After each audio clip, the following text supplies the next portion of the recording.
How far back? Is that a 29-hour time? What up, Mike?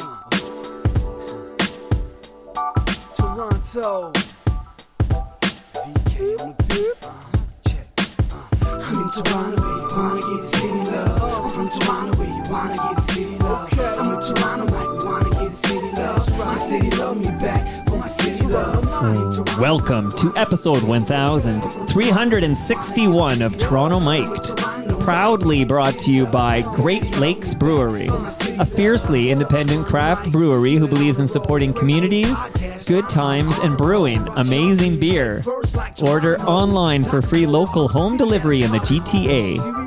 Palma Pasta. Enjoy the taste of fresh, homemade Italian pasta and entrees from Palma Pasta in Mississauga and Oakville. RecycleMyElectronics.ca. Committing to our planet's future means properly recycling our electronics of the past.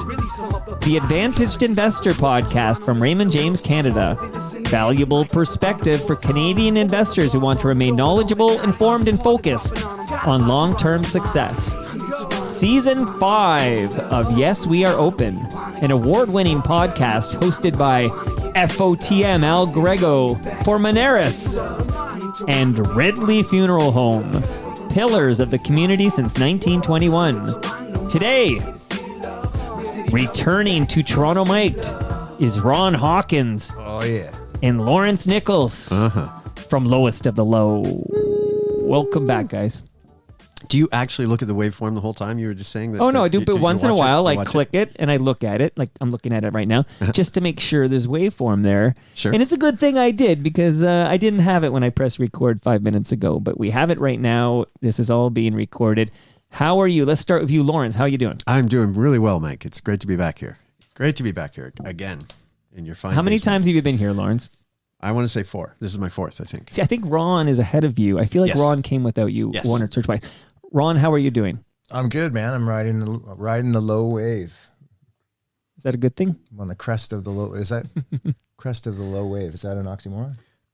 I wouldn't think so. The wave is low. Anyway, Yeah. I'm feeling good. I'm lifting that up to you I'm good. just because I want to get you right in front of that thing. Okay. But you're on the high part of the low wave, which is the good part Yeah. of the wave to be on, you know. Highest of the low wave. Yeah. There's a lot of activity in Lowville. Can I call it Lowville? Is that good? I just thought of course. that. Okay. Yes, I like that. Okay. Also low town or, you know, Low Lowtropolis. Lowtropolis. Metropolis, jeez. There's lots going on in this world of yours, and I have a lot of ground I want to cover, and then I want to slow it right down and spend a lot of time on the new album. So my first big question, though, because I want to introduce that there's a new Lowest of the Low album called Welcome to the Plunderdome. So my question for you two gentlemen is this. Is this named after the Frank? Is it like in honor of Frankie Goes to Hollywood or Public Enemy? Or neither. or Mad Max Beyond Thunderdome. So it's okay. You know what? I just assumed because Frankie Goes to Hollywood has Welcome to the Pleasure Dome. Yes. Which I'm kind of brewing in the background here. And Public Enemy, of course, has Welcome to the Terror Dome. You guys now have Welcome to the Plunderdome, but this is a Mad Max thing. Who named this album? I don't know. I think it came up as making these songs. I think when we're in pre-production, I think maybe I realized last night, Lawrence, there's been a lot of people suggesting that maybe I have ADHD. Because Lawrence, last night in rehearsal, Lawrence said, I heard from behind me, yeah, but Ron won't shut up. Because I'm just constantly riffing and I don't know what. So I think when we were rehearsing, doing pre-production for that song, I just yelled out in the middle of it, Welcome to the Plunderdome, which made sense in terms of the song. And I don't know what I was referencing. I'm sure I must have been, like, all of that stuff was probably in my brain bucket. So Like a stew. A stew of welcoming signs. So you blurred it out. And then it became a sort of a vamp. Of course, Ron has all the important thoughts in the band, so that one immediately became, hey, this is gold. Let's keep this, And it's great. It's a I think a really good title that sort of encompasses what all the rest of the songs we're talking about. And, Ron gets right to the heart of those things. Oh, and I don't know. Does that happen to I just think when you said, time? it kind of does. I mean, it happened to do the right now, and you sort of came out and said, "Hey, we should call it that." Ron is the title guy for all their albums. at least in the modern era. Because since Lawrence suggested that Crack Static be called Bad Happy. Oh, did I? he's been locked out of the. I always said, but I also followed it up with, "Don't say no right away." So his account got locked. Bad Happy? Bad Happy. All right, so Ron, you naming these albums, but is Lawrence still responsible for the set lists when Lowest of the Low play live? Oh, am I in trouble again? I'm in trouble again, I think. No. Yes, he is the Leonardo da Vinci of set list making. All right, love it. So it's not necessarily a Frankie Goes to Hollywood thing. In fact, I'm going to just bring it down to bring in a little Public Enemy. No, that's Frankie. You're playing Frankie Goes to Hollywood. I see what you're doing. See, I'm working on a whole different level here, Lawrence. Lots going on here, but that was in his hand. I got their autograph. I got Frankie Goes to Hollywood's autograph when they came to Sam the Record Man on Yonge Street. Relax, Lawrence. I just went to their album signing with my sister, and amazing. Yeah. And this was the heyday, right? This is the Welcome to the Pleasure. Yeah, heyday. it was celebrating that album coming out. They had a big thing at Sam the Record Man, and I went with my sister. And to my alarm, she asked the bass player if she could kiss him, and he said yes. You know. Some say if you take Frankie Goes to Hollywood and you mix it with Public Enemy, you get Lowest of the Low. Some have said yes. Some have said that. Some say, yeah.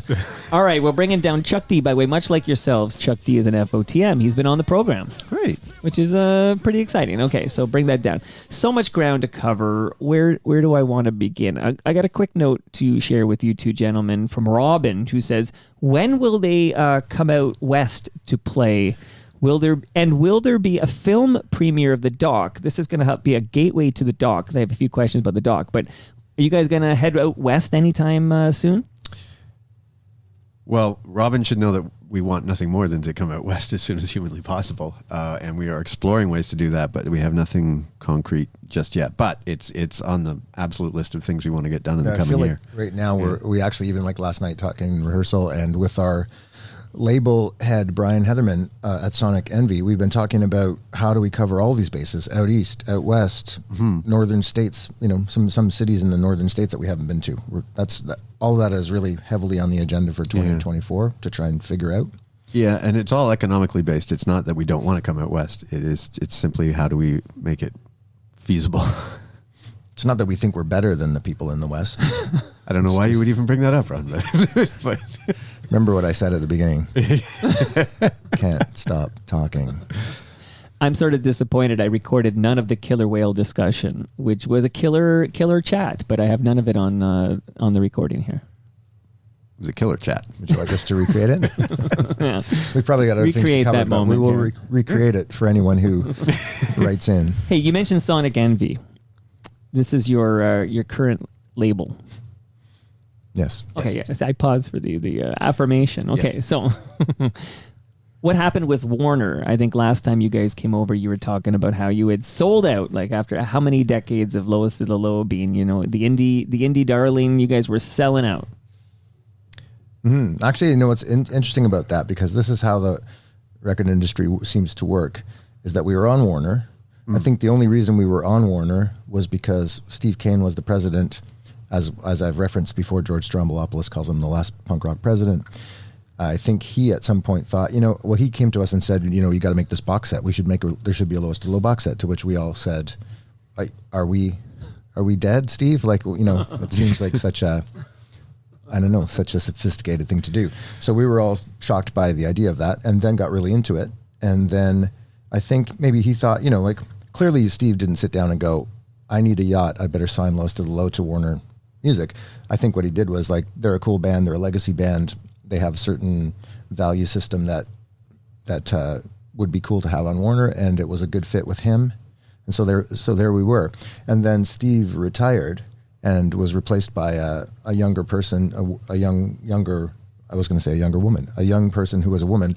And we kind of all thought, I think we all thought quietly to ourselves, probably the middle-aged white rock and roll band is on the list, at least, right? Well, it's always dangerous when your champion moves on. Like Steve was the Lowest Low champion. So I got a call from Chris, who was our liaison guy to Warner, and he was very, very sheepish to even talk about this. So we talked for a little bit. We small small talked, and then I was kind of letting him hang out to dry because I knew he had this news to deliver. And then he did get around to it, and I just sort of stopped him before he even got in, and I said, Chris, don't worry about it. We totally understand. We've kind of been waiting for the shoe to drop. No problem. We understand, and it is as it should be probably. And he said, yeah, man, it's a bummer. So you guys are going to have to come up to the warehouse and get all your stock out of here and everything. And we were like, I said, oh yeah, we'll get our heads around that and blah blah blah. And then I don't know how long after, it wasn't very long after that, we hooked up with Brian at Sonic Envy, signed with them. They're distributed by Warner. So I got to talk to Chris again and go, hey, we're not actually going to pick anything up. It's all we're back. Right. We're back. Yeah. So you kind of like you unsold out, sort of. Or we resold it. I don't know what we're selling now. Okay, but you're back to you're back to indie cred. Your indie cred has been restored. I don't think it ever really went anywhere. No, I mean, it was always there. It was just... No, I'm joking. 'Cause you guys riffed on it in your very funny press release was riffing on that whole subject. So I'm flipping it back here. It back.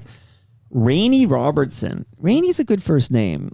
I don't know if that's short for something, but I just think Rainey's a cool name. Okay, Rainey Robertson says, how many times have they been asked to play Subversives at a wedding, and did they ever say yes? And I'll play a little bit while we talk about it, but I think 280,000 times. Thereabouts. So you have played Subversives at a wedding or two. Yes. Did we play Subversives at that wedding last year? Or we played Bleed a Little While Tonight at a wedding, which seems a little odd, but yeah, it's an odd one to choose. Yeah, but we did Subversives as well, right? I think. Yeah. Okay. Since I'm playing a little Subversives, maybe I'll bring that down and just play a teaser, because I got questions. I want to talk about this documentary before we get back to Welcome to the Plunderdome, and I have a few other questions, as you can imagine. Bring down Subversives so we could play a trailer for Subversives.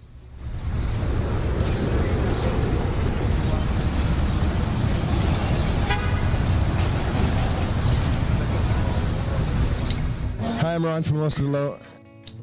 Hi, my name is Steve, and I play with the Lowest of the Low. My name is David Alexander. I'm with Lowest of the Low. I'm John Arnott from the Lowest of the Low. And that, if you and that was episode 1000 to create something exceptional, It's Pavlov's dog. it's timeless. In the music that they made, always intelligent, always poetic.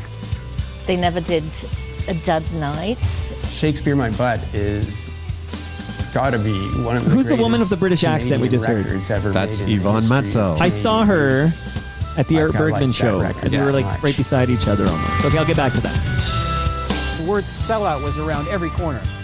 I don't think they were ambitious in that way. They didn't want to be rock stars. The Low were very strong in terms of what they tried to do.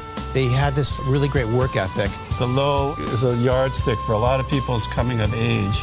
They went 4 singles deep on an indie record. Like, that's fucking unheard of.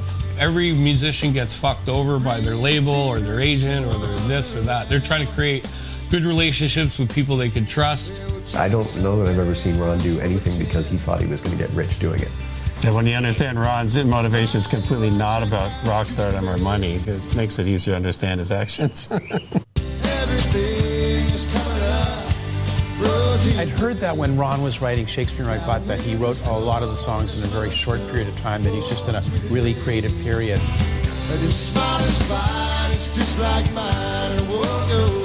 I can feel myself in those days walking around the city with a notebook on me all the time. He writes love letters to Toronto. They left so much money on the table, and that I can tell you for a fact. It was the best time of my life, to be honest. It really was. One of the greatest bands to ever grace the land. You can't write unforgettable songs if you don't have passion. Lowest of the Low have unforgettable songs. They're not going to be forgotten. They're going to be rediscovered again and again and again. At least I hope they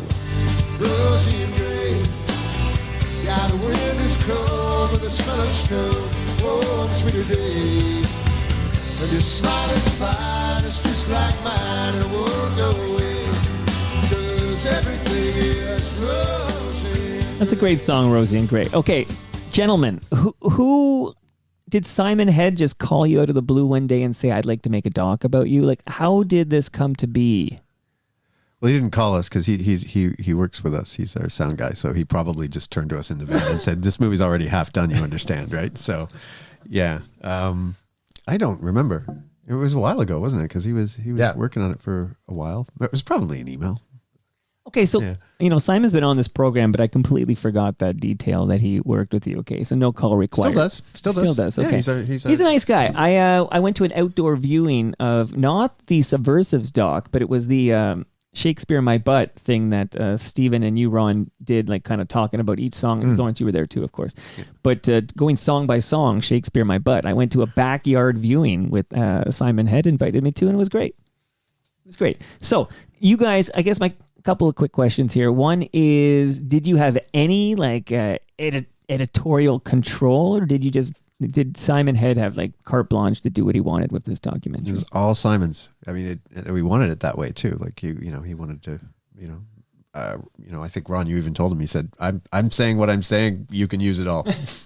Yeah. My thing with him is like, yeah. The minute I take the lavalier mic off, my control is finished. Yeah. And it's funny because I don't know how many people have ever been part of a documentary or been the foundational part of the documentary. Maybe is more to the point, is that we all said that at first. We don't want to have anything to do with the direction of your doc. This is your film.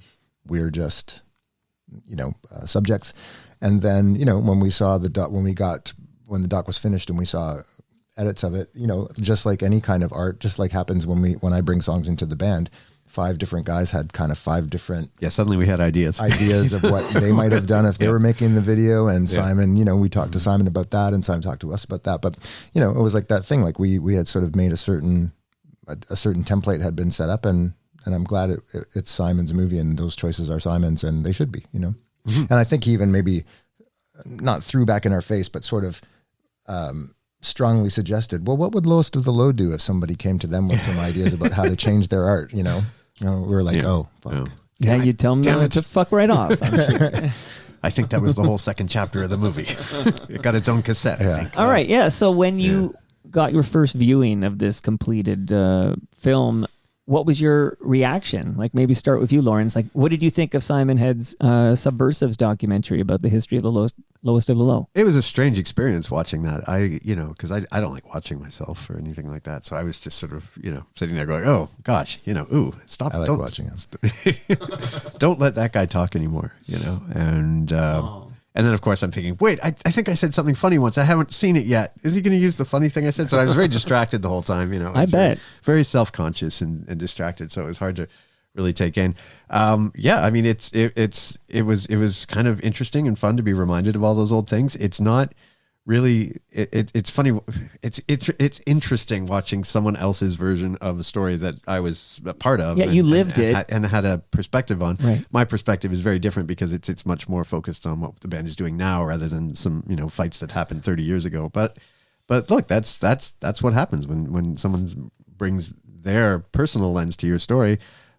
It's totally valid. It's every bit as valid as mine. But did Lawrence, before we get Ron's perspective on this, did you have this like any notes for Simon? Like, I went all the things that Ron said that were wrong about dates. I went and told him. I said, "Oh, Ron was wrong about that." That's you're the archivist. Yeah. So there was a large list. Yeah, it was clearly not that year. Ron's wrong.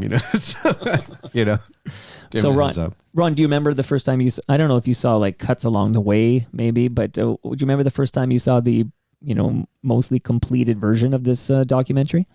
Yeah, I think I was getting. I think Simon was sending me some little snippets early on, and then I again kind of wanted to reiterate to him. I said, I hope you're not sending me these pieces as a way to ask my approval. There was one sort of difficult scene or difficult section of the movie, and he sent me that, and I said, I hope that you're not sending me this to get my approval for it, because I don't want it to be a fluff piece. I want it to be your movie, right? And if I said it, then I said it. If I said it, then I feel it's true. So, however I look saying it that's it.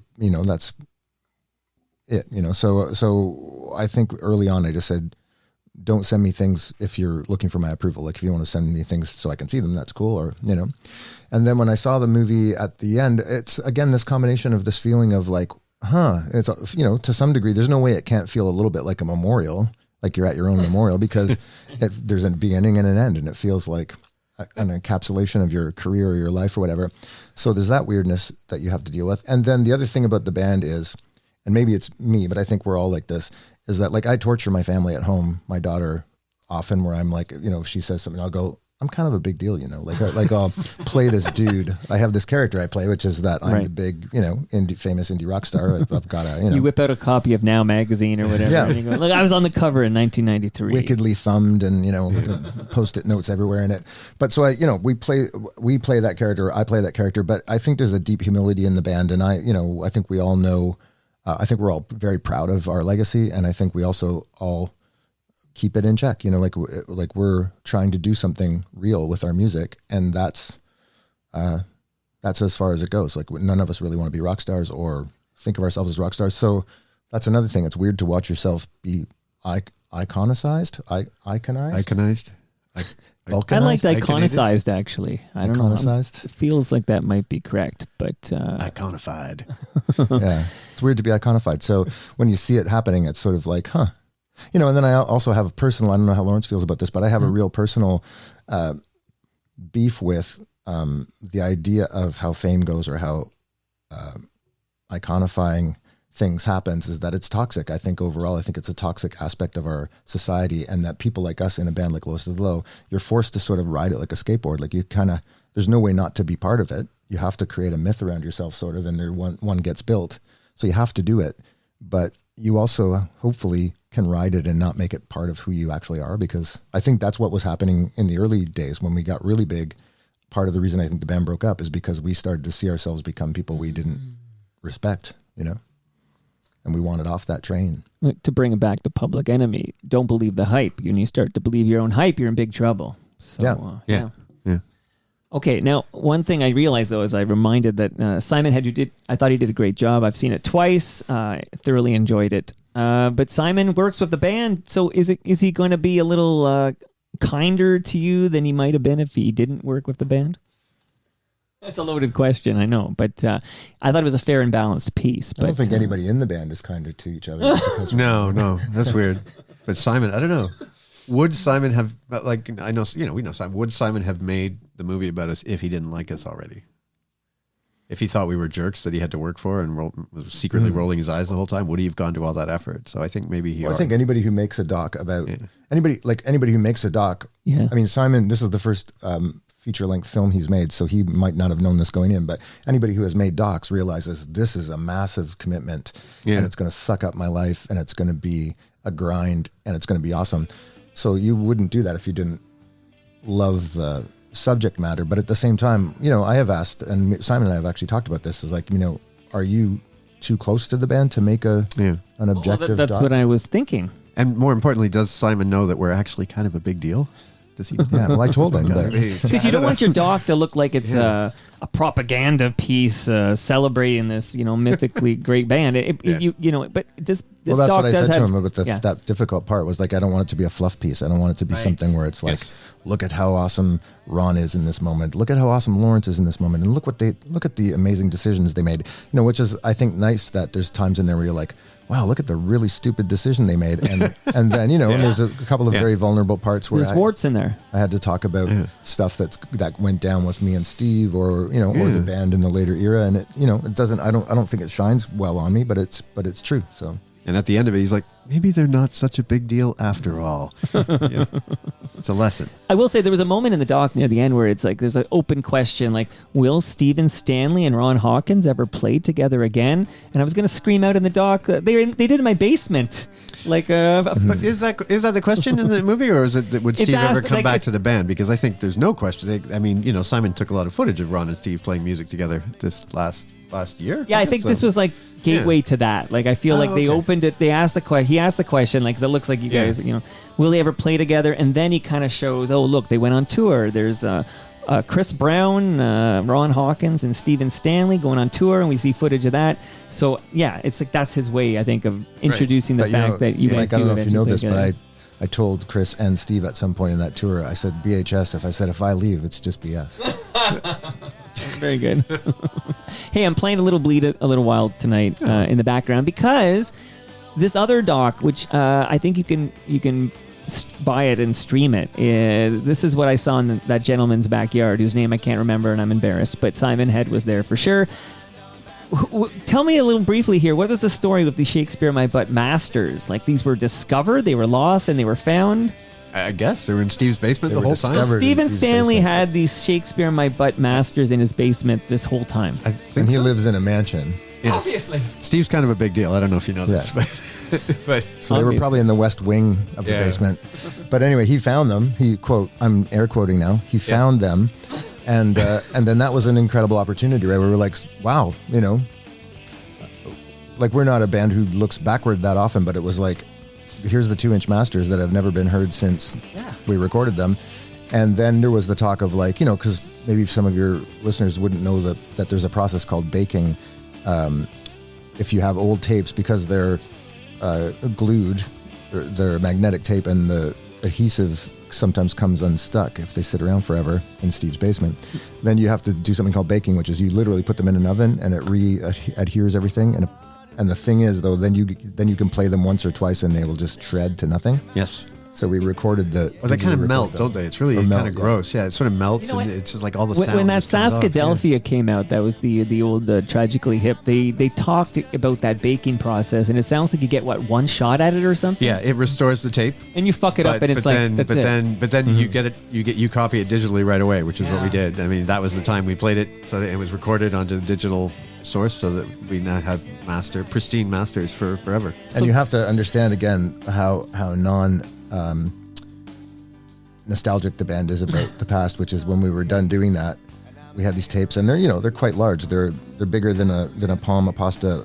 Almost as big as a Palma, but not as tasty. And so we were done, and we were like, okay, well, who's taking these now? Like, and we're like, and you have is there anybody we can call to give them to? So we called our friend Mike McCann, who's kind of an archivist a little bit about some of our stuff, and we were like, hey man, you want these 2-inch tapes? He's like, yeah. What, are you guys crazy? You know, like, what the fuck? You know, we're like, yeah, we don't want to take them. Nobody wants to store them, and Steve won't take them back. Well, I pulled this song specifically because in that track by track Shakespeare My Butt retrospective, I don't know what it's called, but when you guys were all chatting about it, listening to the masters, you Ron, and Steven's voice, how they danced together on this song. I mean, I've always loved it. I asked you to play it once at a TMLX event, but really banged home when you hear the masters. Like, just listen to this.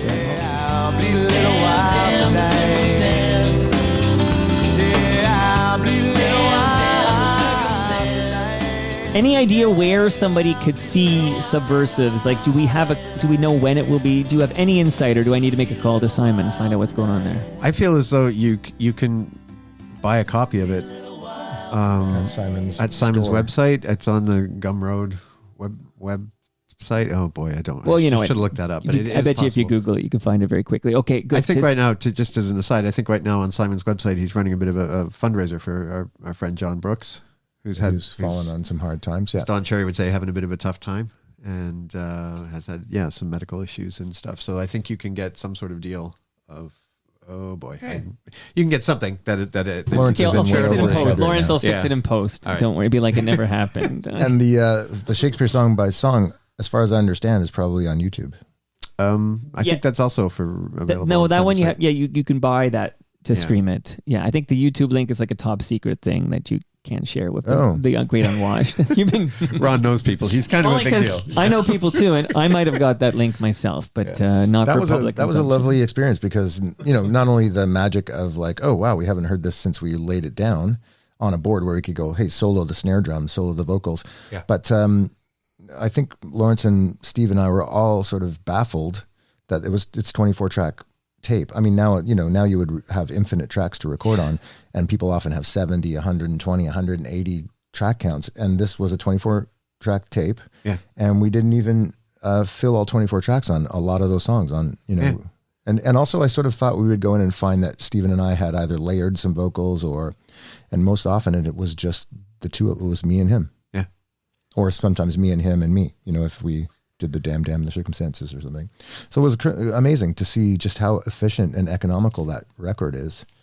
and for it to have that kind of impact. I mean, there's a masterclass in there somewhere about keeping it real and keeping it to the point, Okay, earlier you made a comment, Ron, about the band's not very nostalgic. Like it's, because your new album is called Welcome to the Plunderdome and sounds amazing. I've got some choice songs we're going to hear from in a minute. And maybe if we have time, like I know you brought a guitar, like maybe we can even hear something from Welcome to the Plunderdome. I don't know. But what happens when you see when fans are like, I like the new album, but can we talk about Shakespeare My Butt for a minute? Like it's almost like when I had Gino Vanelli on and he told me I had to get off Black Cars already because he, like do you ever want to say to somebody, can we get off Shakespeare My Butt already? Because you've got new art. Mm-hmm. I mean, I guess it depends how they. I don't know how you feel, Lawrence, but I've come around to the idea that it's weird. It's weird to feel irritated by somebody telling you that a record was the soundtrack to their life. When that's not 20s. something you want to be complaining about. That's a good thing. And honestly, I don't know. I might feel differently if I didn't like that album so much. Like I still love playing all those songs. It's great fun. It has never ever worn off. And I think that's a testament to the quality of the record that you made there. It's a great record. So I'm happy it's there. So yeah, someone would have to be really, really annoying to actually annoy. Well, also the fact I don't care about Welcome to the Plunderdome. Yeah. Well, we got a guy I met after a show who was so excited that he'd seen us. He thought we were great, and I said, "Oh, we're just making a new album." And he said, "Oh, don't even bother." And so like, don't even bother. Oh, don't even bother. Oh well, I mean, yeah. But we're also so we're so pumped by don't the even last. bother. So pumped Just by the play last 3 records we made that I don't think, Right. I think if we were in a different space and weren't as confident in the new stuff that we've been making, we might feel differently. Like, oh God, we're always going to be overshadowed by that record. But if we I are would have, always going to be overshadowed by that record. Yeah, I got a news flash for you yeah. guys. But I'm saying I would but- debate people. I would sit down and debate why I think both Agitpop and Plunderdome are at least as good as that record, possibly better than that record. Right. And because I feel that. So I'm Yes. already immune to too much of that. And of course, love the fact that other record means a lot to everybody because. Yeah. And also, this is what I've been astute enough to detect is that sometimes you can't hear an Agitpop as a 17-year-old without a mortgage and kids. You can't, you know what I mean? It's sort of like We're like 30 years away from Plunderdome or Agitpop being the soundtrack of someone's life when they grow up. So I mean, that'll happen. It's just it happens over time. Yeah, so, you gotta and we'll be dead. So yeah, we shout out to won't be Ridley able Funeral enjoy Home. that. Right? Okay, I got notes for you guys. I'm gonna burn some of these notes, although not burn them because people took the time to write these lovely pieces. But Hamilton Mike writes in, and Lawrence, with all due respect, this is for Ron. Although you are also, I think you're also an icon. But tell Ron I view him in the exact same light as Neil Young, still making new relevant music and commentary, never resting on past glory, and still pissed off at the world, only because it could be so much better for everyone.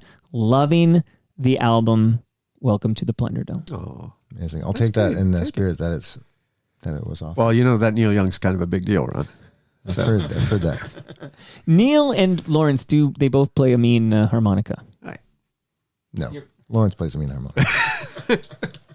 Neil has to make a living at the folk club. Lawrence. Sir.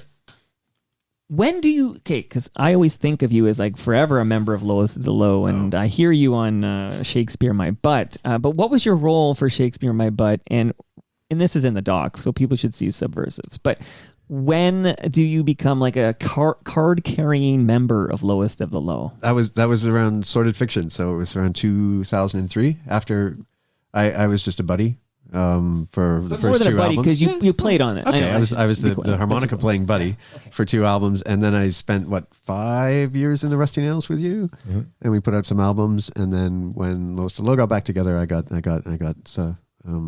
shanghaied into that. Was there a ceremony or something? I think we were planning on one, but them, yeah. Oh yeah. No, they all initiation. He's blocked that out. wasn't allowed to look anyone in the eye for 6 months. Had to. No, it just happened over the recording of Sordid Fiction, and no, there was no ceremony that I can remember. There might have been some sort of contract proffered. But just for the record, so people aren't confused, when they hear that the harmonica pieces on Shakespeare My Butt, that is the Lawrence Nichols. Yes, that's me. Yeah. Well, and hearkening back to the 17 years old and no kids or no responsibilities, I always make the joke that Lawrence was our buddy who jumped up and played harmonica, but he jumped up 250 times a year. Yeah. Because he was always, we were always around each other's shows and just hanging out all the time. Yeah. So yeah, we both could jump a lot more back then. Jumping was easier. I bet you still got a pretty good vertical. Well, not in here. No, don't do it here. You will be concussed. Yeah. Okay. Tom Hicks writes in, I'm seeing them for the first time ever on the 24th in Buffalo. So I'll piggyback on what Tom says. You can address Tom, but I just want to let us know. Here we are talking in Toronto, Ontario, Canada, but they're literally, they're not really literally doing this, but they are thinking of changing the spelling of the name of Buffaloes to add a W to the end, to Buffalo. You guys are very popular in Buffalo. We've talked about this in the past, but you guys can go play Buffalo anytime you want. You've got a bunch of Tom Hicks over there who are excited to see you. Well, a bunch of not Tom Hicks because he has never seen us, as you pointed out. Right, the exact opposite of yeah, Hicks. Yeah. Well, that's great. No, I look forward to Tom seeing us for the first time. I hope he enjoys it. Well, in fact, Buffalo is the place where we go, where we are rock stars. Like, we're not rock stars in Toronto. No. We're popular and we can do our thing. But like, if we go to Buffalo and we're eating somewhere and somebody who's a fan sees us eating, like normal people, eating, just like they do, they might freak out. Like, you should bring your daughter along so that she can mock you while this happens in Buffalo. Bring her to Buffalo. So it has happened every now and when she was younger. It would happen in the grocery store or something like that, and she would just be like, A, mortified, but B, sort of also a little amazed and like, that's my dad. At some time, all her teachers got suddenly the vibe changed from her teachers when she was in elementary school, because I had been on the cover of the Globe and Mail or something like that, or on the entertainment section, and suddenly all the teachers were like, wow, like I walked in and it was different, right? And so Ruby really didn't know how to handle that. Like, oh man. And Ruby was taught by a bunch of Globe and Mail readers. Yeah, well, and she said, and Ruby said, like when she was 6 or 7, like, we're famous, like the family. And I said, what do you mean? She said, well, you're famous, so we're famous. Like, we're famous. Yeah. A famous family. The Hawkins. Like the Kennedys. The big deals is...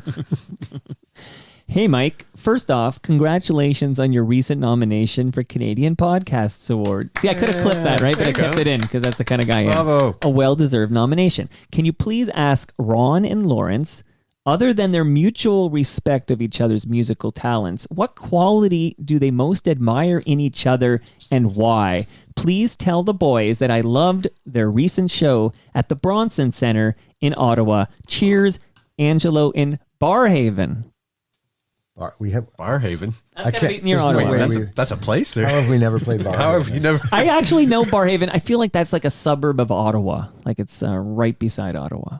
Wow. It's like if you live in Ottawa, like that's the Haven you go to because it's got some bars in it. Sure. 2 R's in Barhaven. But yeah, so this is your mutual admiration moment here. You want to go first? You want me to go first? It's kind of beautiful. I wish it was Valentine's Day. I'm going to go first. Oh, okay. So that way we don't double up. I would say sense of humor, intelligence, and bullshit detector. Those would be the holy trinity of Lawrence Nichols in my mind. Okay. Wow.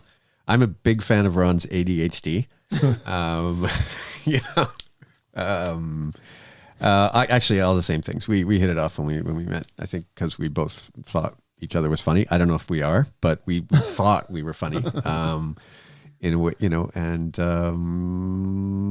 Ron's got a decent bullshit detector too, and very, very decent moral compass and a way of expressing things and putting things in clarifying complicated issues in a way that's very humane and very insightful and wise. That wasn't always true, but that's definitely true now. Thank you, Lawrence. Yeah. Do you ever get pressure from anyone who loves you, Ron, to maybe get a diagnosis and treatment for your ADHD? I ask for a friend because I have had loved ones suggest that maybe I do such a thing, but I've never been diagnosed as ADHD, but I've never sought diagnosis. I wouldn't want to treat whatever this is. I feel like it's my superpower. Like whatever this is, I like it and it doesn't hurt anybody and makes me able to do what I do. Well, whatever you That's do. a heavy one. But this is about Ron. This is not about we me. also should probably not be making too much light of ADHD. It is a real thing, and I don't think Ron has it, of course. But I mean, this is an actual psychiatrist who asked me this question. She said, "Do you think you have?" But I think what you said there, I do consider it to be a superpower, and without that superpower, we're probably not sitting here 4 times or. And there's different, like you mentioned, Lawrence. There's Yeah. different degrees. Some people can't function and need treatment, and then maybe you have a. Well, this is how it went. Like an actual psychiatrist. Oh boy. A literally a psychiatrist, turned to me while we were talking about someone else and said, "Do you think you have a little bit of ADHD?" And I said, "Well, my family seems to think so." And now I'll add Lawrence to my extended family also thinks I do. And she said, "Well, do you find that you can't focus?" And I said, "Oh no." I said, "I also used to be a goalie." So I said, "I got nothing but focus." And she said, "Do you find you're too focused?" I'm like, wait a second. So everyone has ADHD? And I said, well, I don't know. I said, that would be, and she said, does it get in the way of your life? And I said, I don't think so. Right. I don't feel like it does. And she said, well, then it's not a problem. So that's you too, Mike. Yep, that's us. We're in the club there. YYZ Gord says, "Hey Mike, for lowest of the low questions, I very much enjoyed the documentary, but I saw YYZ at the Rivoli for that screening of Subversives. He was there, and you were both there as well. So thank you, Simon. Okay. I very much enjoyed the documentary, but curious what their reactions were to watching their own story. Was it cathartic, or did it open old wounds?" We kind of touched on this, but not in this elegant way that YYZ presents it. Well, I would like to underline this question with something that happened to Simon when I think it was at that show that you might have been at, the screening that you were at, as apparently a person came up to him after the show and she was livid. Well, maybe not livid. She was not thrilled, and she said, I didn't like it. And Simon said, "Oh, I'm sorry." And he said, "Well, what didn't you like about it?" She said, "I was expecting like a feel good nostalgia trip." And she said there was too much truth. We're all like, oh my God, that's the blurb, right? You nailed it. Yeah. That's the blurb that goes on the DVD. Too much truth. We call that real talk around here. Yeah. But I think, when I watch the Steve parts, when I watch Steve talk about the difficult aspects, I love that man. And it's like, we've been through a lot together, and I know, I know what he means and what he's saying when he's saying things. And, and so that's interesting to watch. And then watching Dave, there have been some difficult aspects with Dave as well. And then also, I knew this about Dave, but like watching Dave express the fact that he was the referee for a lot of it, right? Trying to keep all the balls in the air, so to speak. And, so that was a fascinating part of it. And, and I think I did get a moment, I can't remember if it's in that or if it's in the Shakespeare Song by Song, but I think I got a chance to say to Steve, I've never really properly thanked you or expressed how amazing those parts and how much they add to the songs. And, all of the stuff that Steve brought to it, the iconic things that are in those songs because Steve played them. So, and I think I defend myself or philosophize about it by saying that, often when you're in it and you're in the van and you're out of the van and you're in the sound check and you're this and you're that, nobody ever really takes a break or a breath to really show gratitude to all the people around them. And we should. But that sounds cathartic to me. Right, Lawrence? That does sound cathartic, doesn't it? I think that, again, Ron has taken a rather complex thing and explained it rather beautifully. Ron's illustrating what I said about him. I think it was interesting what you said earlier about it having a sort of memorial-like feel, and I think that's probably because there's a whole bunch of people at the end all saying nice things, much as they would at a wake or something like that. And I just don't view our story like that. I don't, where that movie ends is not where our story ends. We're all still out here doing music, and I can watch Steve talk about 20 years ago or 30 years ago, but I still know Steve, and and because Ron and I are kind of a big deal, we got to hear his new album, as so did you probably in advance, and that I think everybody ended up where they're supposed to be. I think we're supposed to be doing what we're supposed to do. Steve going out on his own and writing those fantastic songs and creating that band. I think that's where he needed to be the whole time. And I think he's just done such a wonderful job. And the new Stephen Stanley album is amazing. And I can't wait for everybody to get to hear it. But yeah, I just think it was all for the best. And that's the lens through which I view it. I mean, I might be hopelessly naive. No, I totally agree with you, because I actually said to Steve, like, why do you think you're writing all these amazing songs now? And instead of the crappy ones you wrote in the band. No, I didn't say that to him. I said, you know, and I said, you didn't write as many when you were in the band. And he said, oh, I just knew you were going to come in with a boatload of songs. And he said, I want, you know, I got a couple on here and there. But so we're, you know, it's been lovely to see Steve dig so deep.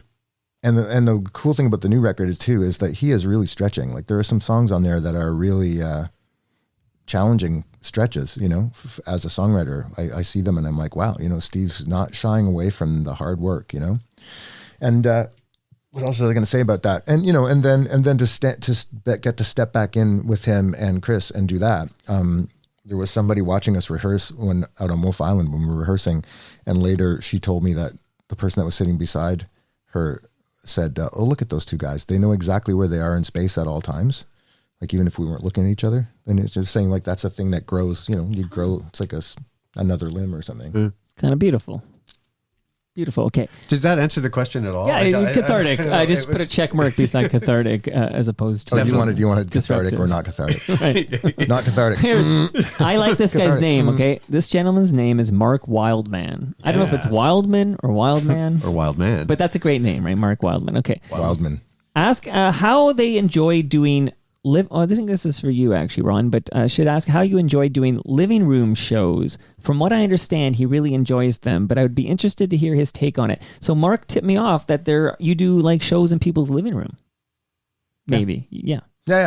Well, I think maybe about, I don't need, you know, Lawrence would know better than I, but when I started doing them, because I can never remember the time, but it might have been 15 years ago or it might have been 15 minutes ago. But I started doing the odd house show, like, and I know that the first couple times people asked me, I was like, okay, you know, I'm not sure what this will be like. And then I also knew a lot of other singer-songwriters who were like, you know, wow, what is that like also weirded out and everything. And then I started doing them, and what turned out to be the case was like, well, it's all people that are super fans, like people that would bother having you in their house. Oftentimes it's people who run a series, and then they're so respected for their taste in music that people will come who don't know you, but they respect the person's, because they trust the person's judgment. And those people are cool. You usually get treated really well, you usually get fed, you usually get paid well, and you usually get, you know, they're bending over backwards. What kind of alcohol, what kind of mocktails, what kind of this, what kind of that. And I'm like, what color M&Ms? I made some kind of joke at actually Jackson Triggs once. I'm like, yeah, it's going to be really hard to go back to the Horseshoe with my two shitty domestic beer tickets. And then the promoter said, Jeff Cohen's in the crowd, Ron, who runs the Horseshoe, which is classic me to do that.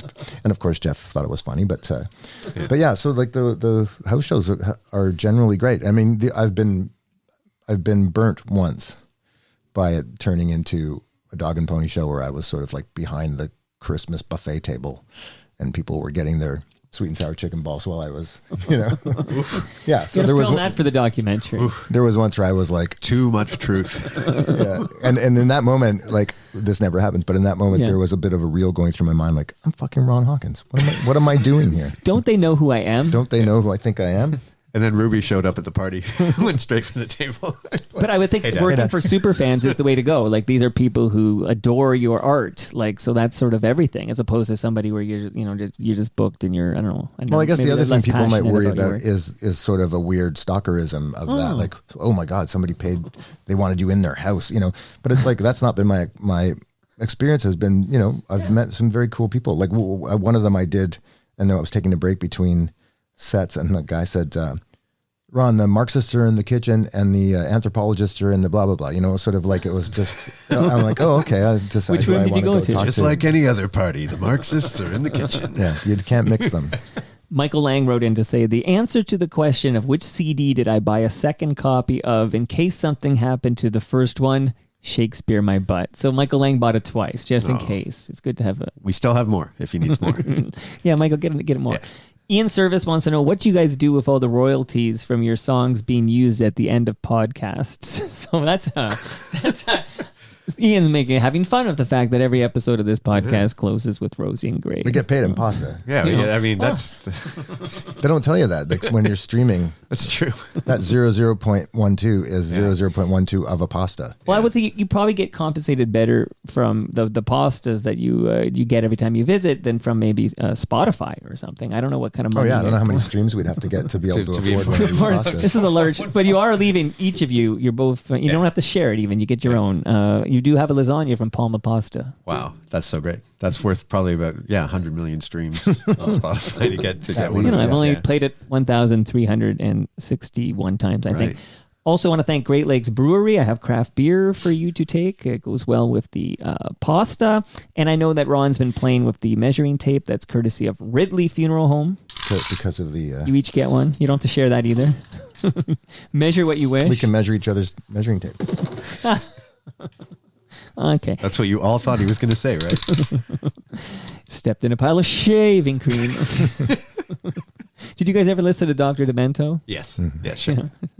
All right, there's a wireless speaker. You each get one of those as well. Wow. Now listen, you can listen to music, of course, but you also need to use that to listen to season 5 of Yes, We Are Open, which is an inspiring podcast from Monaris, hosted by Al Grego. He went east this time, Maritimes. He went to Newfoundland, and he talks to inspiring small business owners, and he shares their story with us in Yes, We Are Open, season 5 now available. Enjoy they're really good. Those Thank you. Smart speakers. And Ron has been doing a little during Returnal Fatalist. I think you've been doing during the breakdown. You'll be doing a little greatest hits of the Police collection, but we haven't touched that one yet. Sing it. Oh, Boxan.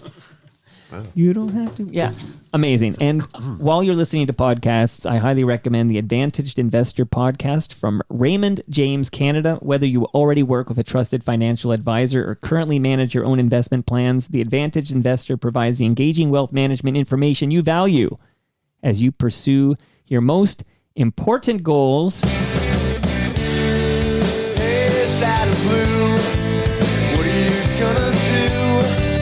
Blow yourself away, or tie up your own left shoe and walk out the door, ready to roar. And check your guns at the door. There's a man that you should see, a Generation X Bukowski. He knows about life imitated art.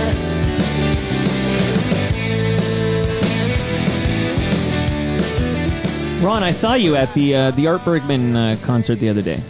Yes, hanging out at the old railway. Yeah, it's railway. It's not. What a great show. Yeah, it was a great show, and the very next day he came over here.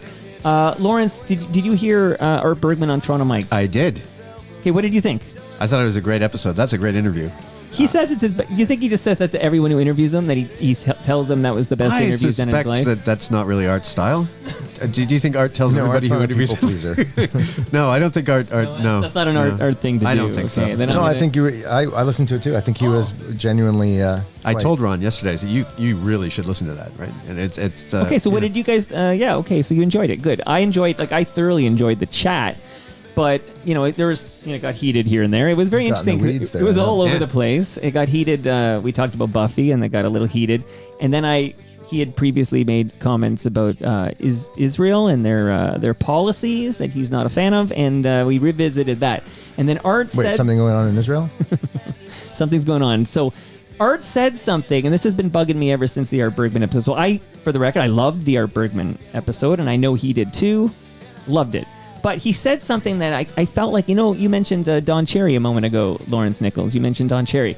And remember when Don made that comment on that Remembrance Day episode of Hockey in Canada, and he talked about you people, you come here for the milk and honey. You remember this? Was that the thing that sort of shut him down? That's eventually? The thing. Yeah. And Ron let it go, and people were very critical of Ron for not calling him out on that. Ron McLean, yes, yeah.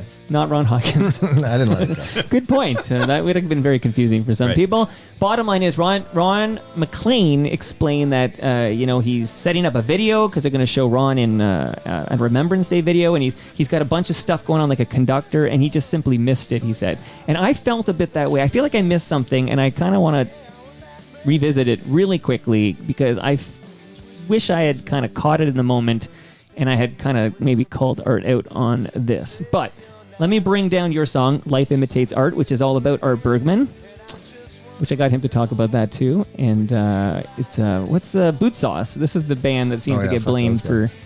Yeah, fuck Boot Sauce. You're not going to call out Art on anything you said about Boot Sauce, are you? I'm all on. I don't know. They could be lovely guys, but they did They're make. not. I don't know. I just again. We have a Boot Sauce problem too. Okay, I'm here to collect the Canadian rock feuds. Okay, so I'm going to play only 13 seconds. This is from the Art Bergmann episode. Okay. Now I'm naturally curious, since you were kind of, now the entire world is a mess, and now especially that part of the world, and I'm wondering what your thoughts are on this current war.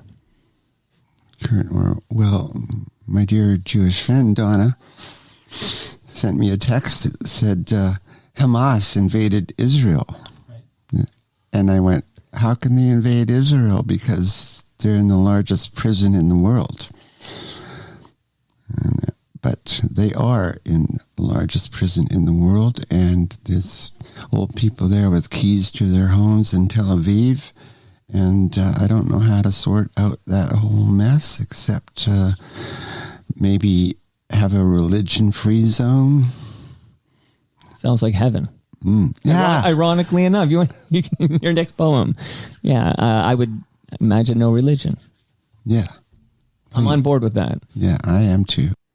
All right, so what's bugged me? I just want to revisit it quickly, and then we're going to move on to the music, like the gentleman Jason said when he was there with Art. But it feels, as I replayed that, and someone pointed it out, and I appreciate them pointing it out, it sounds like Art is justifying the October 7th attack on Israel, because he doesn't say it explicitly, but he kind of says, how can Hamas attack Israel when this is the world's biggest prison? It sounds like a justification for what happened on October 7th. So I just wish I hadn't given him that free pass there, and that, we quickly pivoted to that utopian idea of no religion, a religion-free planet. But I just regretted and call him out, so I just thought I'd revisit that today and say I wish I had called out Art, because I don't want to speak for Art, but I would imagine what Art, knowing Art, I would imagine what Art means is that, because he used the word invaded, right?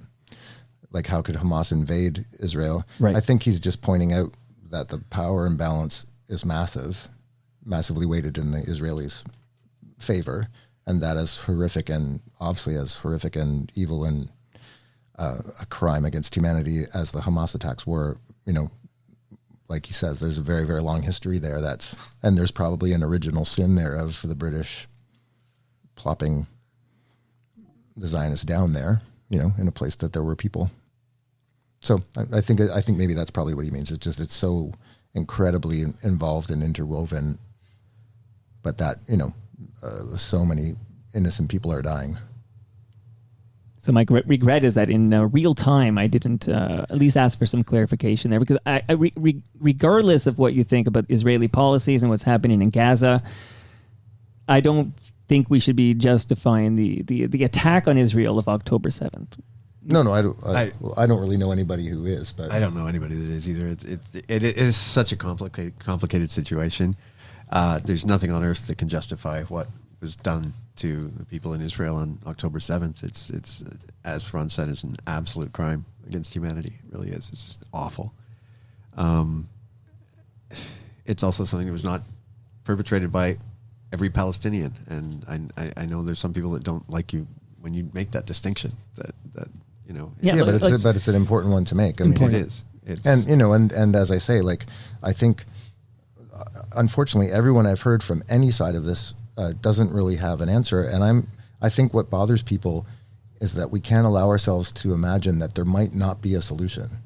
And I right now don't see how there's a solution, because I think, as I say, I think there was an original sin of creating the situation in the first place. And whenever they say David Ben-Gurion says a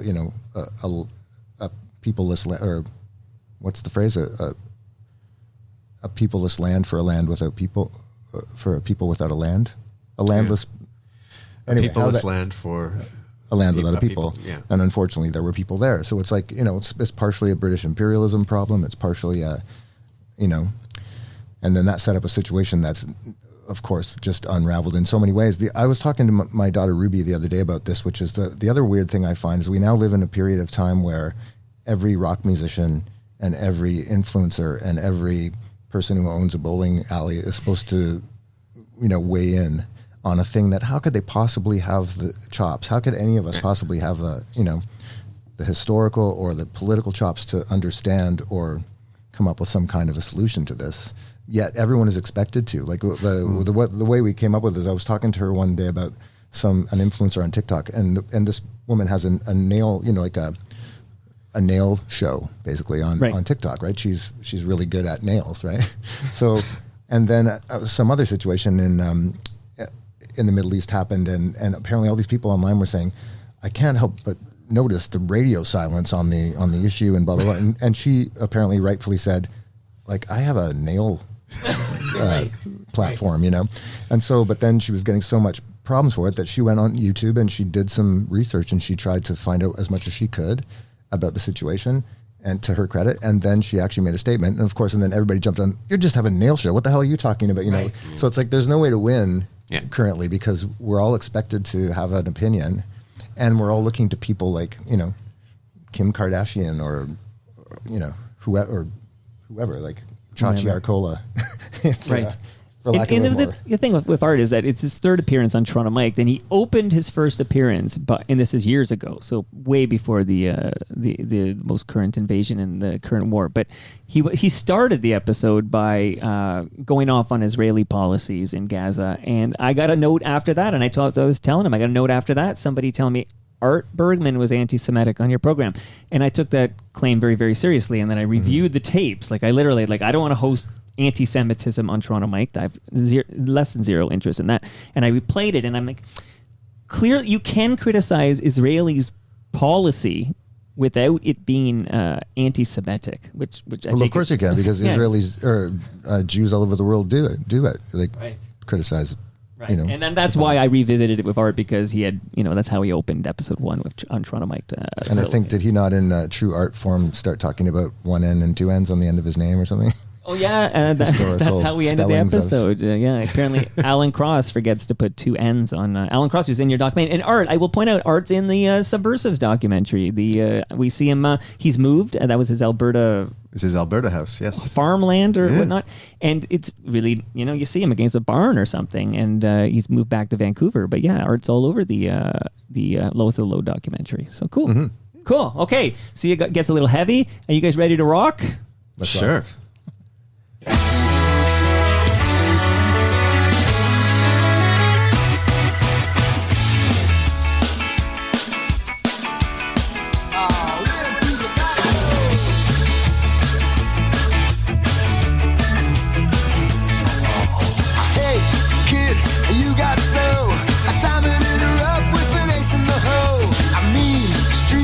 Back to the bone, but you only gotta lose if you go it alone. It's lonely, don't try to calm me. Yeah, it's lonely, yeah, but if only you can face facts, wake that rage. Don't turn the other cheek, you gotta turn that page. The word, the deed, the right on the rope. This town is gonna burn with every kind of hope. It's lonely. Your dreams could release you. But only your deeds can redeem you. That much is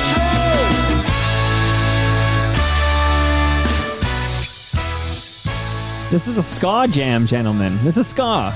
Ska jam. Hey Kid, You Got Soul. This is from the new album, Welcome to the Plunderdome. This is a great frickin' song, and you guys should be very proud. But I know, can I say this? Can I say the F word on this program? It's a great fucking song. But quick question from Cambrio. Cambrio writes in, can you ask them how they got in touch with that YouTube dance instructor for their latest music video, and ask them what's their favorite ska bands? I think we got in touch with her through YouTube or Instagram. Yeah, I think Dave followed her. Dave just, you know, came across her on Instagram and then started following her.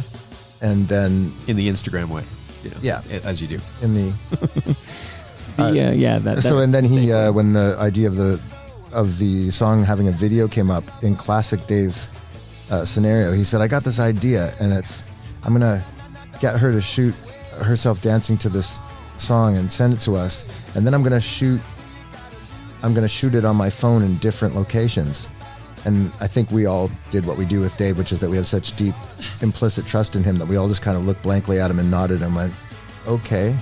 Like none of us going like, I can't imagine what that's going to look like or that it will be cool. And then of course it comes back and it's amazing because it's Dave. And he did all those things.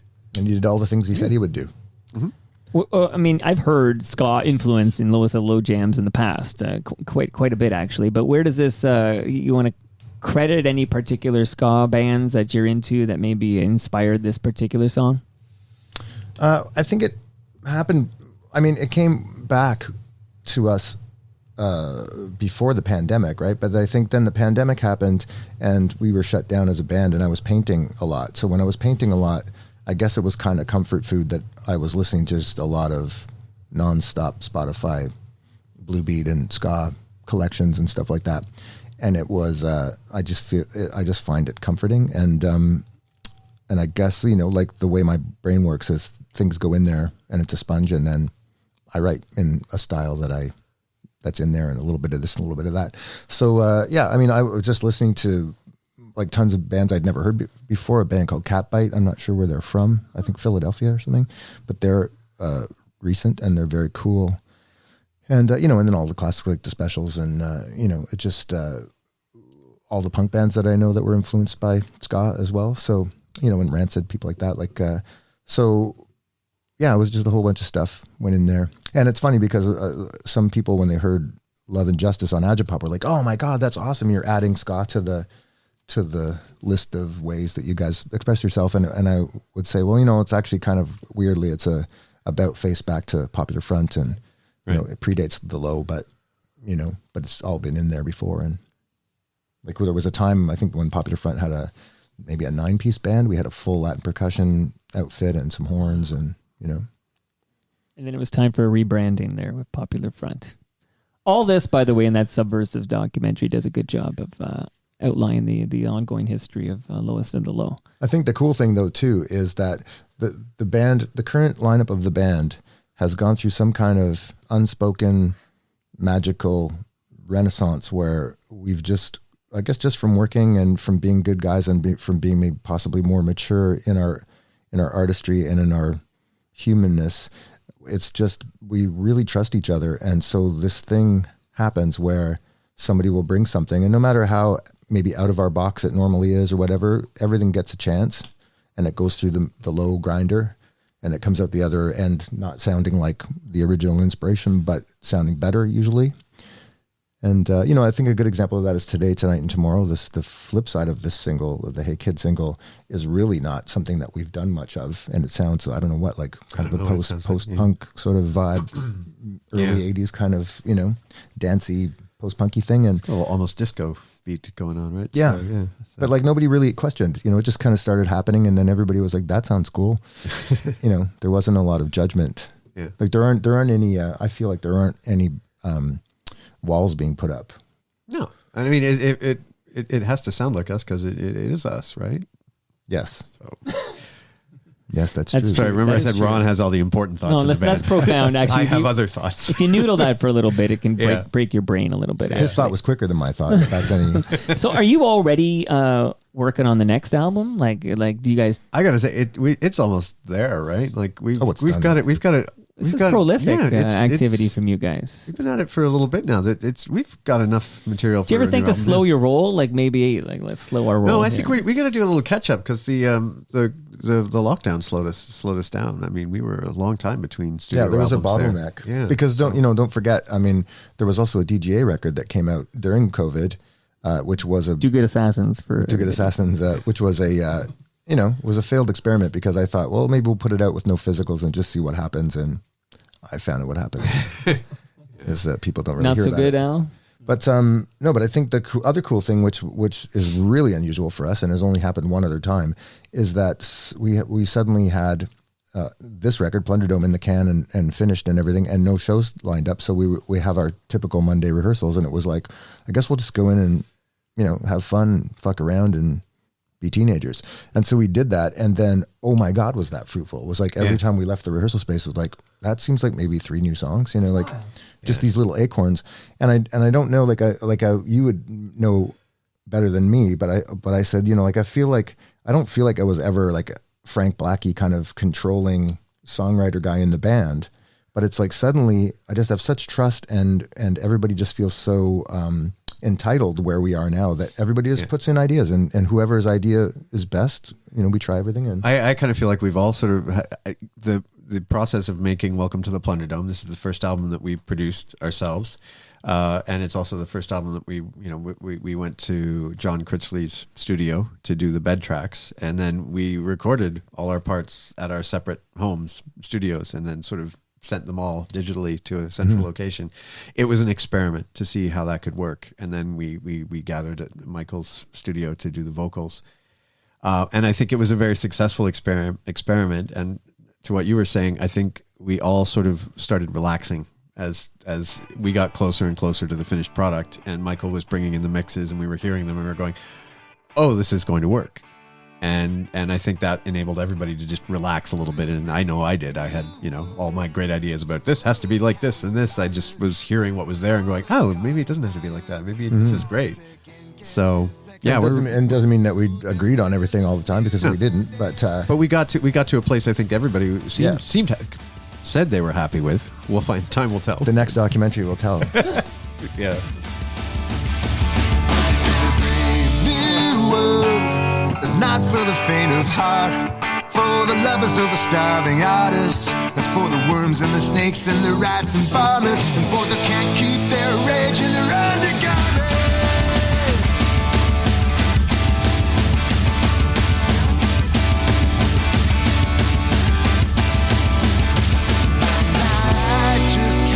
Ask if you're an anti-fascist, then are you to the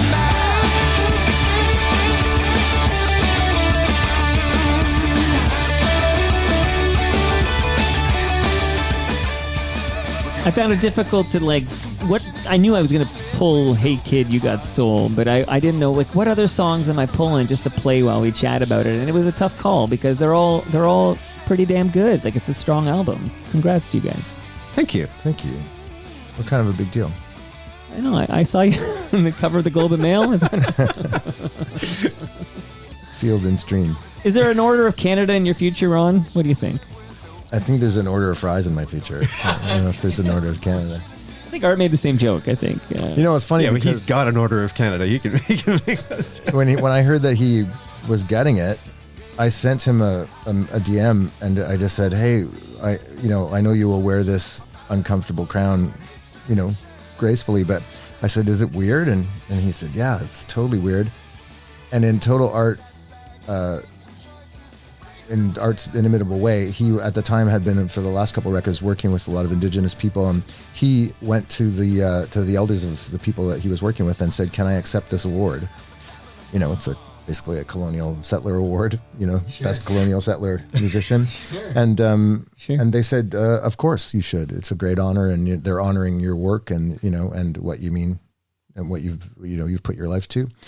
And so that could have been the end of the story. But what I love about Art is that he then took that, got the Order of Canada, and then every chance he had, he used his platform to talk about Indigenous rights. And so it was like the whole thing just came together and made sense. It's kind of seamlessly, right? Because otherwise, I think I think we were all weirded out. Like, Art's getting the Order of Canada? Like, right. Nobody would give him the time of day. They kicked him off the bus of the Big Bad and Groovy tour. Now he's got an Order of Canada. Fuck boot sauce. Yeah.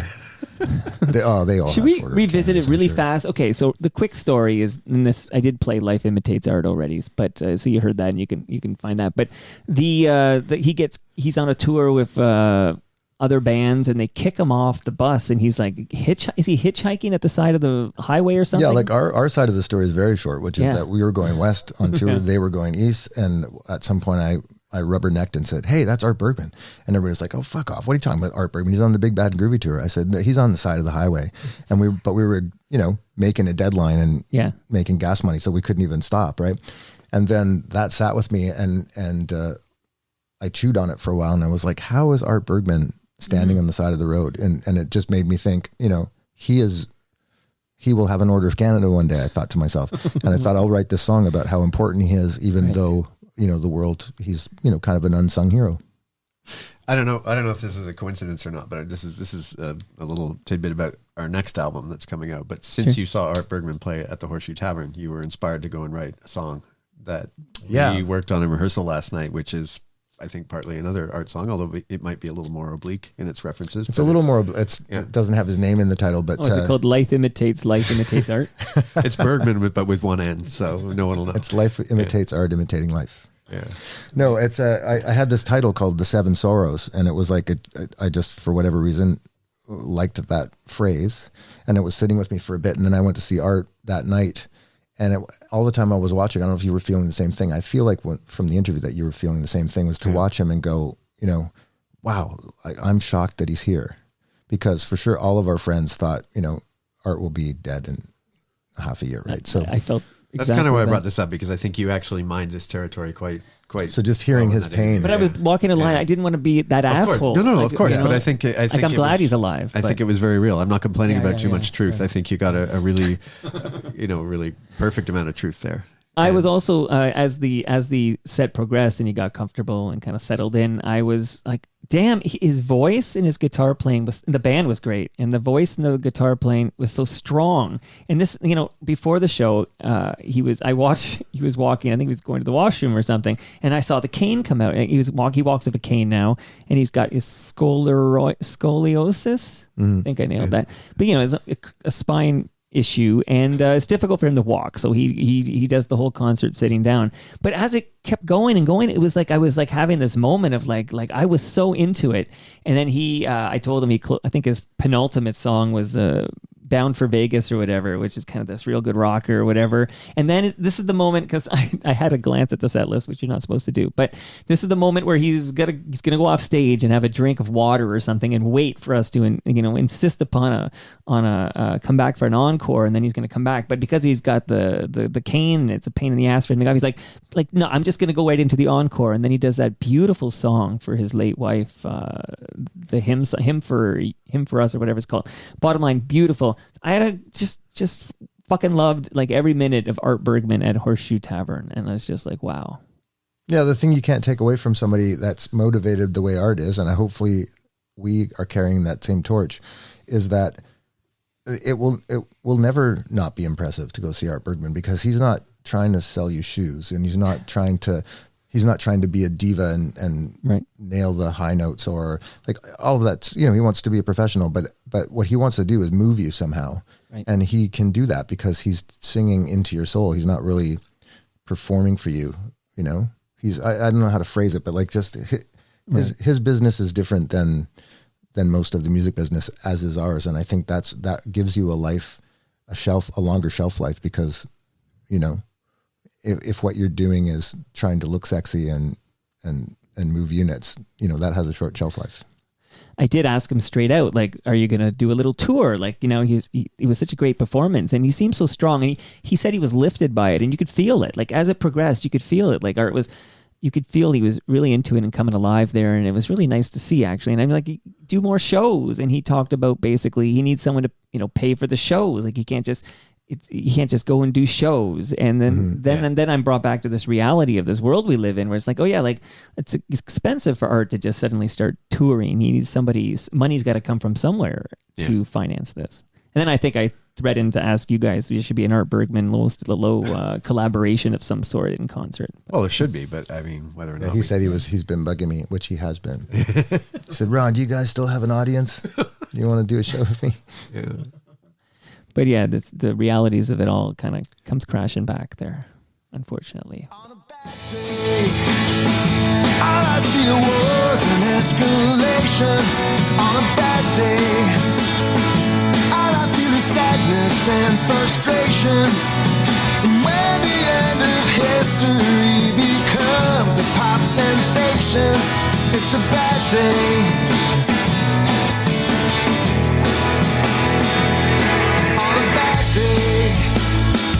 Folks have fewer rights than corporations on a bad day.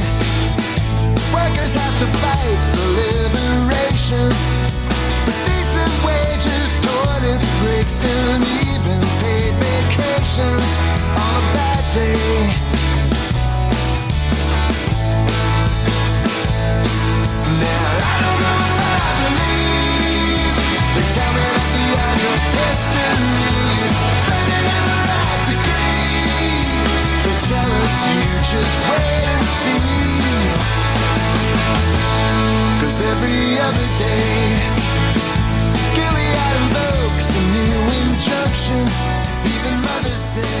Amazing. All right, gentlemen. So I know that Ron's got a guitar here, so I don't want to be presumptuous, but I didn't say, Ron, you got to sing for your supper. But would you play something?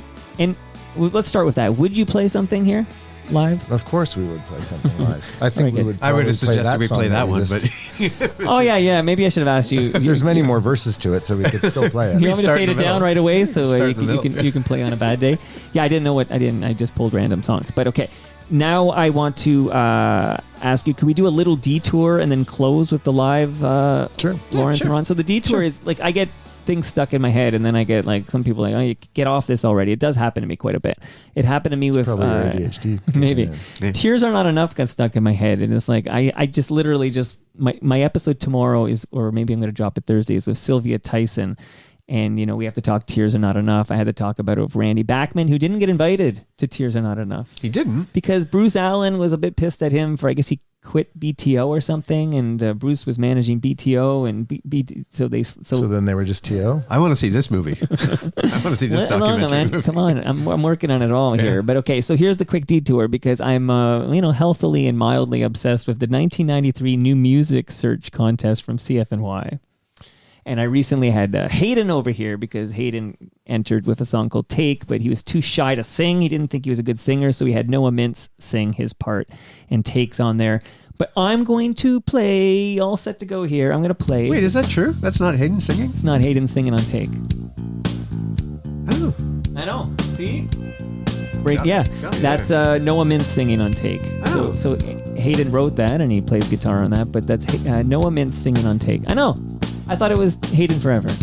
Wow. I gotta go. I gotta go process this. His mind is blown, and that's what we do here on Toronto Mike. We blow minds.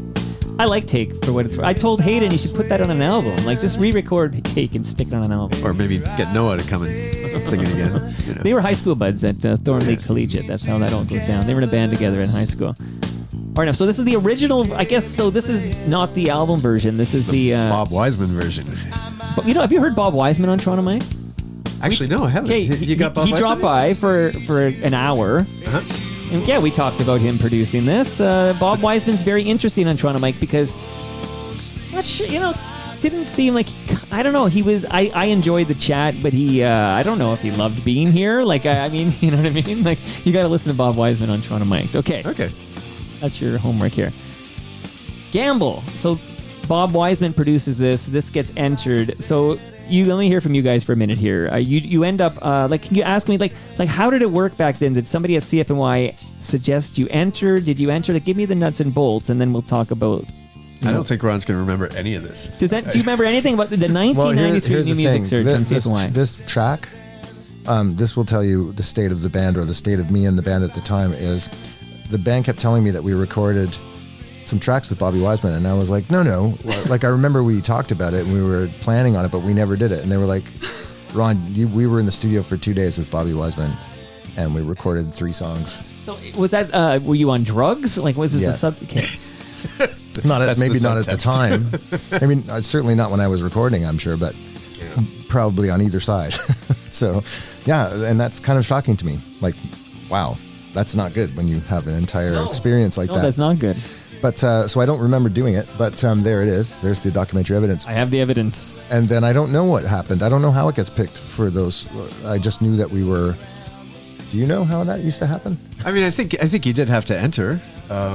And who would have, maybe Frank Weipert would have entered us or something, or a was manager? Frank there, or Sandy and Skinny? By 93, I would think it would be Frank, but I don't know.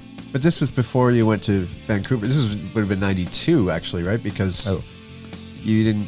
Sorry, this is the 93 telesearch. I had this. I still have my original CD. This is the 1993 New Music Search. Yeah, I think I have that one. This as also well. ties into Art Bergmann, because Art had become a good friend of mine, and he was hanging out with us, and me and my then girlfriend Kathleen in Toronto in Kensington Market, and we went, and he had a couple shows before the presentation at Roy Thompson Hall. And so Kathleen and I made a promise to each other. We're going to go to the art show tonight, but that's it. And then we're going to go home, because I have this big thing to do on Sunday. So this was Friday. And of course, everyone listening knows how it went. We went to the art show. We went to an after party. We did a lot of drugs. We went to the art show the next night, went to an after party. And by the time we got to Roy Thompson Hall, I'd been up for 2 days straight.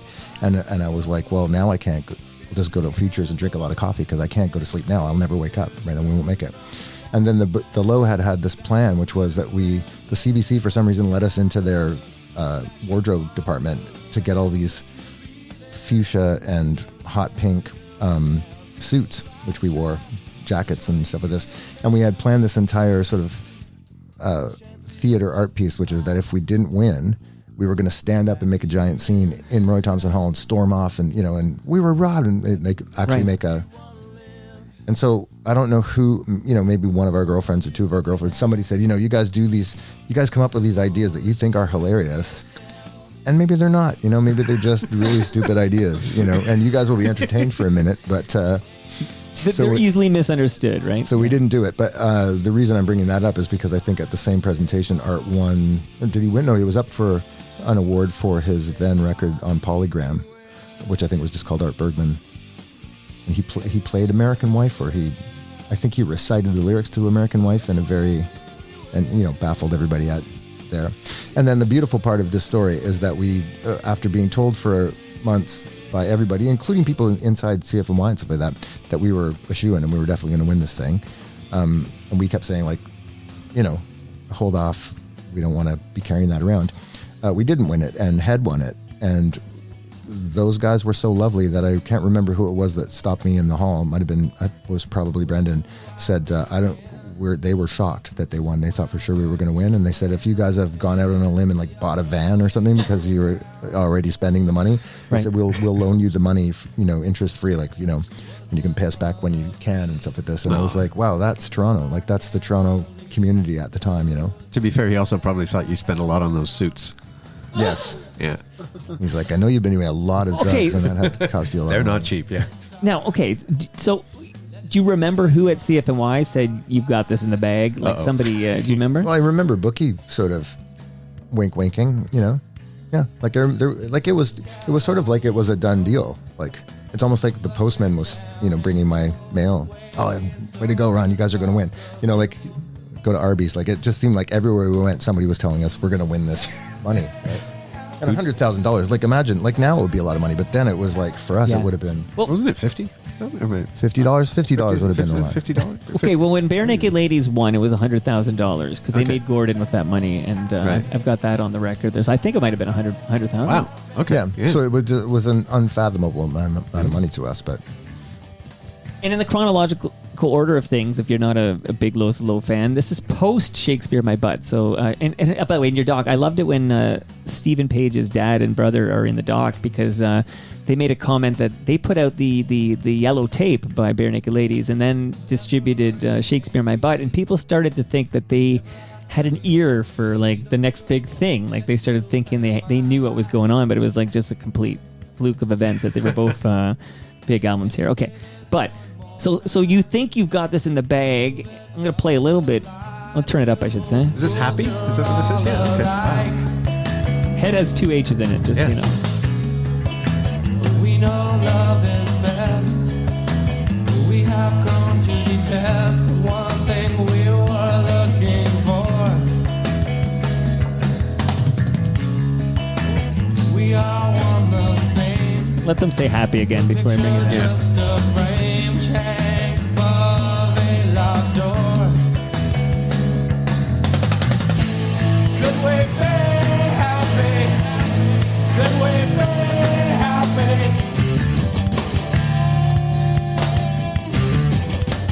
You could have got Noah on a technicality. I don't think you were allowed to sing on 2 entries.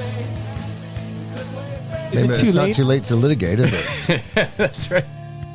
You were robbed. I was robbed, I tells you. And again, I like to cross-promote. There's a really interesting episode of Toronto Mic'd with Noah Mintz where we kind of go through a lot of this. And Noah Mintz and Brendan Canyon, like you mentioned, are the core of hHead with 2 H's, and this is the song Happy, and this is the song that wins that contest. Who's playing the drums there? That snare sound is great. I really don't, I don't even know who's I'll find out Head's for you. drummer. Hayden. Yeah, it's Hayden. He's just playing the snare. Yeah.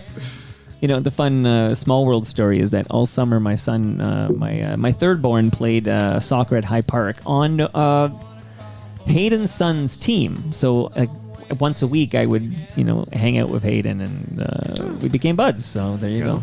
Shout out to the High Park FC. All right, now, do you need a moment there to grab a guitar? Don't hit your head. Yeah, and Lawrence, you're the audio guy. Like, do I need to bring another mic into play, or are we okay? No, I think we're okay. We'll be good. Okay, amazing. These are really good mics. We'll probably back up a little bit just to whatever you like. I don't know what we're about to do, but I don't know either. But you don't know. I think it's more fun that way. When you listen to the song as it winds down, Lawrence, do you think? What's a worthy victor? We were beaten by a head. How did that work? Because I seem to remember I was at the. Was it 5 finalists that they'd broken? I know the Wild Strawberries were also up for it there. They were on the CD. I only know who was on the CD. I actually don't know the finalists. He's stalling so he doesn't have to answer the question. Oh no, they're on. Well, everyone was a winner, obviously. Wait, isn't that a Boot Sauce? It's a Boot Sauce song. No! That's a Boot Sauce song. No. Everyone's a winner. That was the big jam. Boy, that clearly can't be right then. How come there's not a lot of hoopla, I guess? Is it hoopla or hoopla about the fact this is the anniversary of the 1993 New Music surge? You'd think they'd be making a lot of noise, 30th anniversary. Because nobody cares, that's why. No, I'm the last man standing. Yeah. Well, we could get a head reunion if we find out who the drummer is. Without head, there probably is no Broken Social Scene. Right. And without Broken Social Scene, maybe there's no Stars, maybe there's no Feist, maybe there's no... Was 49 Acres on that as well? That music search? Or was that a previous one? That might have been 91. Sour Landslide were on there as well. Remember Shine was on the music search? It was kind of neat back in the day when radio stations did this kind of thing. And, it was so great. I mean, that was the. We don't need to tell you about the joys of CFNY. My documentary is going to be about the 1993 New Music Search. All right, there you go. So watch out, Simon Head. Robbed the 1993 New Music Search story. That'll be the sequel. Yeah. Wow. Huh. So what do you want to play, Ron? Well, I got my capo on too, so we can play on a bad day. We can play on a bad day. All right. Because people are like, oh man, what are the other verses to that song? Yeah. Amazing. What happens after Mother's Day? Probably something good, right? Right. All right. I don't know if I take the headphones off or... I don't think it matters. Happy birthday, Joni Mitchell, by the way. She's 80 years old today. Wow. I'm sure she's listening. Doesn't really seem possible, but she could be 80. But is she a possibility for you? No, I don't think. I don't think she's doing much since her stroke, so I don't think so. Well, she's been playing concerts. Check. She did a show. You can probably hear that. Yeah. Okay, this is called On a Bad Day, and it's what song 3? Song 3 from Song 3 on Welcome to the Plunderdome. On a bad day, all I see is war and escalation. On a bad day, all I feel is sadness and frustration. And when the end of history becomes a pop sensation, it's a bad day. Yeah, on a bad day, folks have fewer rights than corporations. On a bad day, workers have to fight for liberation, for decent wages, toilet breaks, and even paid vacations. On a bad day, now I don't know if I believe they tell me that the arc of history is bending in the right degree. They tell us you just wait and see. But every other day, Gilead invokes a new injunction. Even Mother's Day, on our sisters and our friends and on our lovers. So how about women taking back the means of reproduction? What do you say? On a bad day, I wake to find that woke is an invective. On a bad day, to dinosaurs contesting old elections, when picket fences, power and profits all had white complexions. Are the good old days. Mike.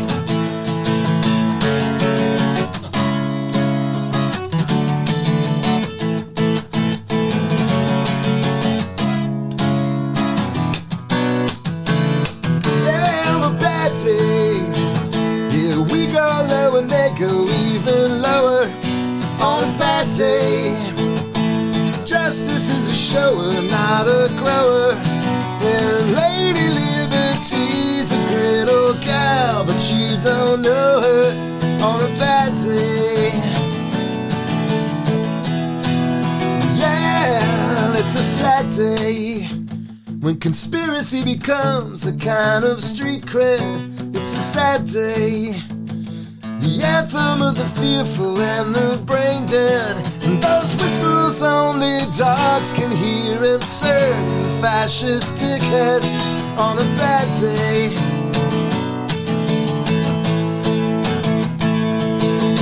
Now I don't know if I believe. They tell me that the arc of history is bending in the right degree, but we're not gonna wait and see. Any given day, you're the only thing that I have faith in. On a good day, we wake up with a sweet anticipation, and we're about to burn this old house down and build a new foundation. Yeah, maybe someday, maybe someday, maybe someday, maybe someday, oh, maybe one day.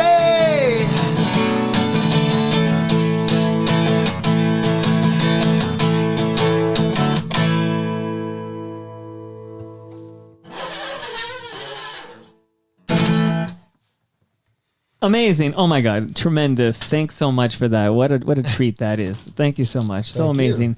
And you know, now you got to hear yourself again because I love this song. and I will hear periodically from somebody who hears it in the wild, and they really do expect to hear my voice kind of chime in and say, you know, and that. So we should bring you out at a show sometime when the song starts. You well, when can come Simon out and Head, say that. yeah, when Simon Head came over, Yeah. we talked about that Shakespeare in My Butt song by song doc that people can stream right now, and I tongue in cheek, only slightly so, said, hey, maybe, you know, a little quick little mention about like some podcaster in Toronto plays this at the end of every episode. You know, I was like when you did the Rosie and Gray song. So If we had to shout out every podcaster that used our songs at the end of the show, Mike. Ron Hawkins, We'd have a Lawrence list. Nichols, you This guys, long. great FOTMs. Measure responsibly, but thanks so much for dropping by and chatting with me about the new album. Thank you, as always, Mike, for all the support Yeah. and the you know, the spreading the signal. I love you guys. I love you. I see. There, I'm just gonna say it to you guys. I love you guys. Oh, thanks, Mike. Love you too. Yeah. Welcome to the Plunderdome. I still think you're funny, Ron. I really do. Thank you.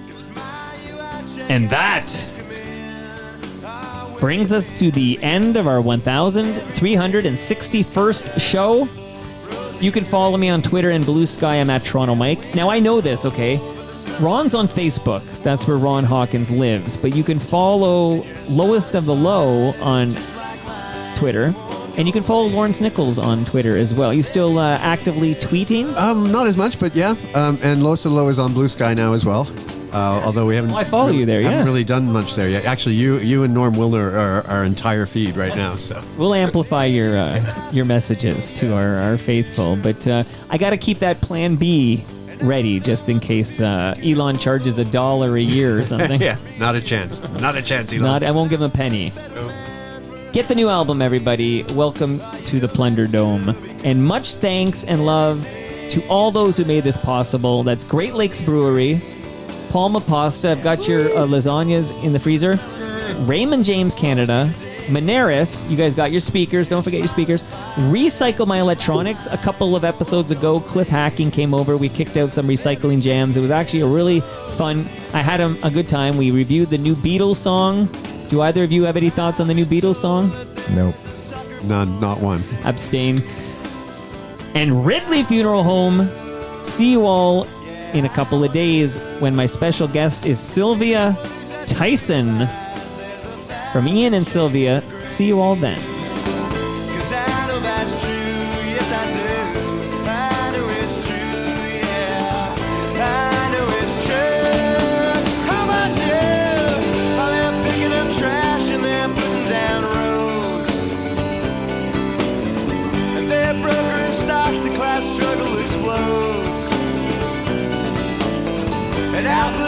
sabotage is the best that I can.